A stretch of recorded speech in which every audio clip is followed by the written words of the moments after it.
Di sebuah desa pinggiran Jakarta, di malam yang gelap, 7 perwira tinggi Angkatan Darat diculik, disiksa, dan dibunuh. Mayat mereka dibuang ke sebuah sumur sempit sedalam 12 meter. Sumur itu dan lokasi di sekitarnya kini dikenal sebagai Lubang Buaya. Tapi bagaimana peristiwa kejam di satu malam mencekam bisa memicu salah satu tragedi terbesar dan paling berdarah dalam sejarah Indonesia? Mari mengingat kembali bagaimana sejarah Lubang Buaya menjadi titik nol dari kekerasan massal yang akan memicu rentetan tragedi berikutnya di cerita waktu.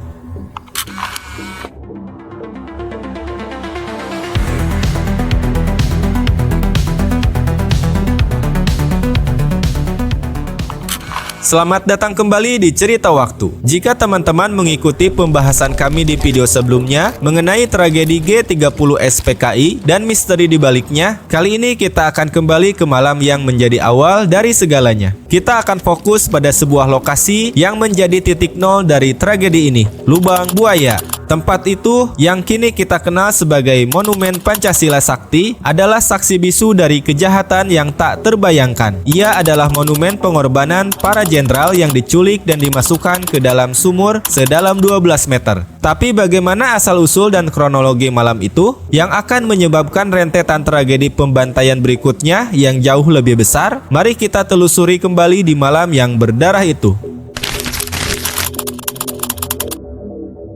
Untuk memahami peristiwa G30S, kita harus merasakan atmosfer politik di Jakarta pada tahun 1965, di mana Indonesia berada di ambang ledakan. Saat itu, konflik ideologi sudah berada di titik didih antara persaingan 3 kekuatan besar, yaitu TNI Angkatan Darat dengan ideologi kelompok anti-komunis yang kuat, Partai Komunis Indonesia dengan jutaan anggota dan simpatisan yang menuntut dipersenjatainya kaum buruh dan petani, dan Presiden Soekarno yang mencoba menyeimbangkan keduanya dengan ideologi Nasakom. Di tengah ketegangan ini, isu panas tentang Dewan Jenderal muncul yang disebut sebagai kelompok jenderal Angkatan Darat yang ingin menggulingkan Soekarno. PKI kemudian menuding para jenderal itu sebagai ancaman bagi revolusi dan ideologi Soekarno. Dari sinilah muncul rencana untuk mengamankan mereka pada malam 30 September. Namun, apa yang disebut pengamanan itu adalah niat lain yang berkedok pembunuhan kejam.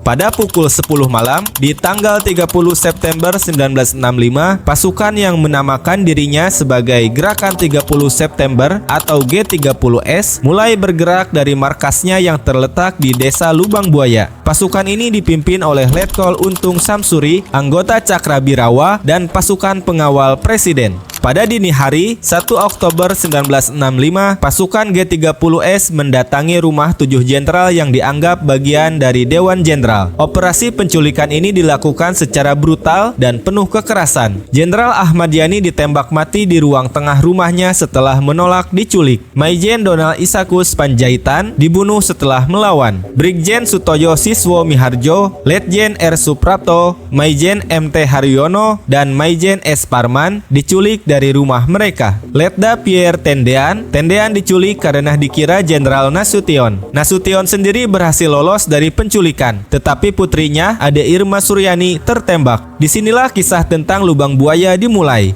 Para korban yang masih hidup kemudian dibawa ke markas mereka di Desa Lubang Buaya.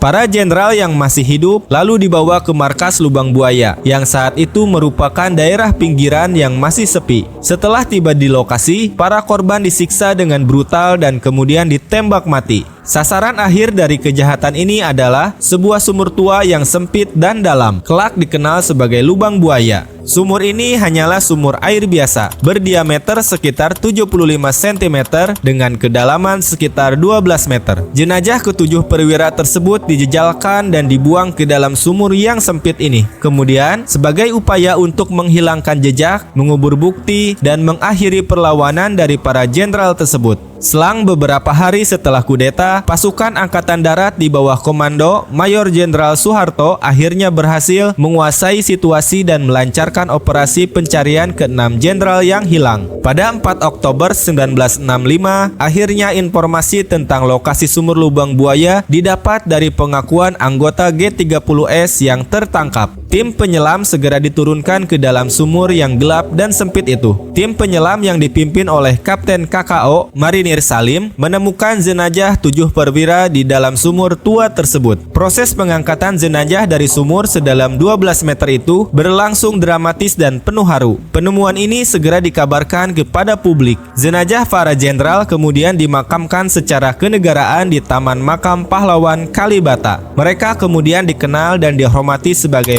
pahlawan revolusi, simbol pengorbanan melawan kekejaman ideologi yang memecah bangsa.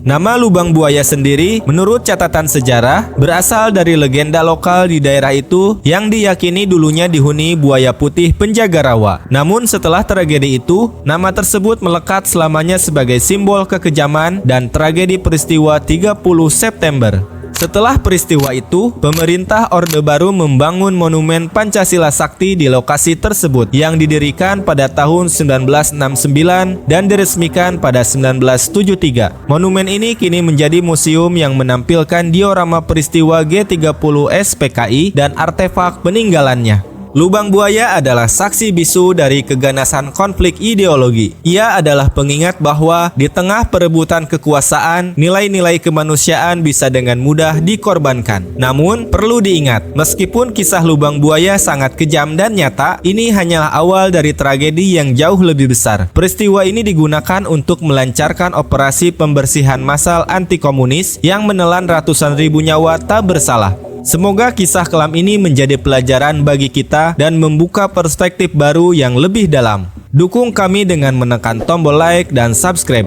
Sampai jumpa di video berikutnya.